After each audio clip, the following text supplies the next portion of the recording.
Sentada en la cocina de su casa de mujer viuda y ahora sin hijos, Elena espera que la primera pastilla del día le haga efecto, mientras envía órdenes de manera consciente a sus pies y piernas para que le hagan caso, y comienza a repasar lo que ha ocurrido y lo que debe hacer el día en que se cuenta esta historia. Elena, de 60 y tantos años, sufre de Parkinson, del tipo sin temblores, el menos común, el peor, y solo puede controlar sus movimientos, forzarlos en realidad, después de tomar la levodopa que le recetan para cada día. Hace un tiempo encontraron a su hija, Rita, muerta en la iglesia del sector, y Elena está convencida de que alguien la mató. El día que su hija murió, llovía, y Elena sabe que con lluvia Rita no se hubiera acercado a la iglesia. En la delegación local han asignado al inspector Avellaneda al caso, aunque desde un principio se determinó como suicidio, más que nada para que no se diga que no le hacen caso a las sospechas de la madre. Después de que lo descubrieran en malos pasos en una importante comisión, Avellaneda está en el caso de Rita como castigo. Que él soporte a la vieja mientras sea necesario. A pesar de este toque de misterio en la historia, similar al de otras de la autora, esta no es una novela policial. Este día Elena saldrá a buscar ayuda. Después de recorrer un tramo importante de la gran ciudad, primero en tren y luego en taxi, donde se toma la segunda pastilla, Elena llega a la casa de Isabel, una mujer a la que vio solo una vez, hace 20 años, en las peores condiciones, cuando Rita entró con ella a cuestas a la casa de una Elena por entonces sana. La hija de Elena encontró a la desconocida vomitando y mareada al borde del desmayo, cerca de la casa de la abortera que vive en el sector. Sin preguntar nada, Rita la llevó a su casa y luego se dio a la misión de llevarla de vuelta a su hogar.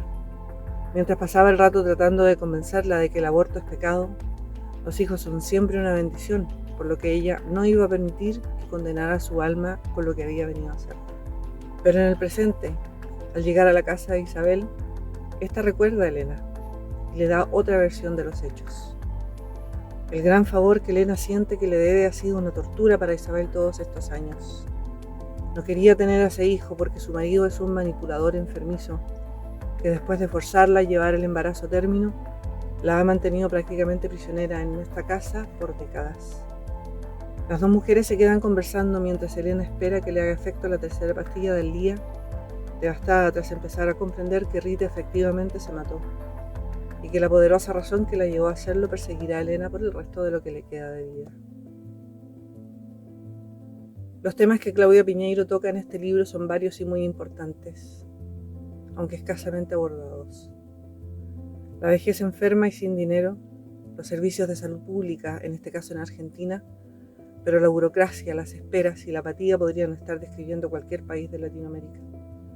La poquísima preparación y tolerancia para los viejos y los enfermos en el contexto público en general, el transporte, las compras, la hostilidad permanente de las ciudades con su rapidez y nuevas tecnologías pensadas para las personas sin limitaciones físicas ni mentales.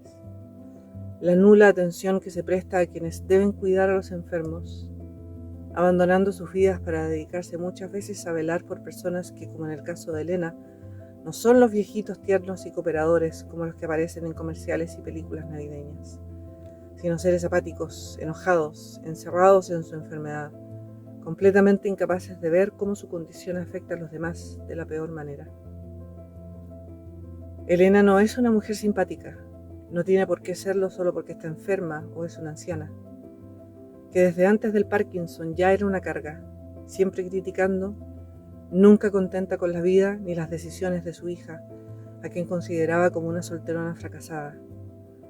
La descripción que hace la Piñeiro de las características físicas que la enfermedad ha impuesto a Elena es realmente brillante. Los ejercicios mentales que va repitiendo a medida que se mueve, su condición mental actual, además de ayudarnos a comprender la mentalidad de la protagonista y de Rita. La visión limitada, literal y simbólicamente que la mujer tiene de su entorno, la manera en que todo debe girar a su alrededor, como ahora que ya no tiene la enfermera permanente que era su hija, por lo que solo debe salir, ese solo, entre comillas, solo debe salir a conseguir otro cuerpo, que esté sano, no como el suyo. Eso es lo que Elena sale a buscar ese día. Es lo más fácil, ¿no? Sin nunca cuestionarse que su objetivo vaya a decir que no, vaya a poner problemas, tal como su hija lo hizo hasta hace poco, sin que la vieja le haya realmente ayudado a sobrellevar el peso de la enfermedad. Elena se molesta fácilmente con los otros, incluso si le ofrecen ayuda. Los trata como estorbos.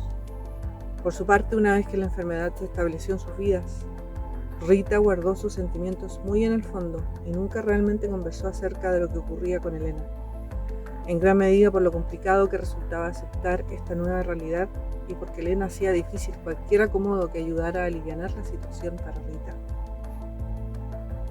También están obviamente todas las puertas que Rita tocó para conseguir ayuda y que se transformaron en largas esperas que no llevaron a nada. Pensamos que quienes cuidan enfermos son admirables. No nos cuesta nada llamarlos héroes y santos, pero son poquísimos los que están dispuestos a ayudarlos, realmente ayudar con la muy difícil tarea de hacerse cargo de los adultos enfermos. Los amigos apoyan en un principio, después desaparecen. Lo mismo la familia, así se tiene. En Latinoamérica los estados asignan recursos limitados a los que es necesario postular, para los que hay que inscribirse y empezar a rezar para recibir algo. Todo esto y mucho más se ve en los ires y venires de Rita y Elena en este relato. Las dificultades, la hostilidad que les mencionaba y con los que se topan las dos, y con el tiempo Elena sola.